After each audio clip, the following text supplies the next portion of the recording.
Hi friends, தக்காளி சட்னி சுவையாக எப்படி செய்யலாங்கிறத பார்க்கலாம்.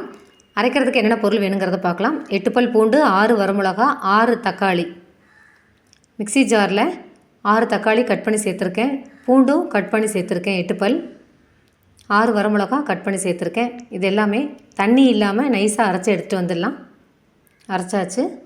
அடுப்பை மீடியம் ஃப்ளேமில் வச்சு வடச்சட்டியில் 50 ml நல்லெண்ணெய் விட்டுருக்கேன். 1 ஸ்பூன் கடுகு போட்டிருக்கேன். கடுகு வெடித்ததும் 1 ஸ்பூன் தாளிக்கிற உளுத்தம் பருப்பு சேர்த்துருக்கேன். தாளிக்கிற உளுத்தம் பருப்பு செவந்ததும் மிக்சியில் அரைச்ச தக்காளி விழுதை சேர்த்துருக்கேன். 1 ஸ்பூன் உப்பு போட்டிருக்கேன். கொஞ்சம் கருவேப்பிலை சேர்த்துருக்கேன். 1/2 ஸ்பூன் பெருங்காயத்தூள் சேர்த்துருக்கேன். கலந்து விட்டுக்கலாம்.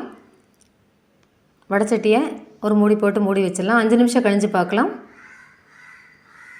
லைட்டாக தண்ணி இருக்குது. மறுபடியும் மூடி வச்சு 5 நிமிஷம் கழிஞ்சு பார்க்கலாம்.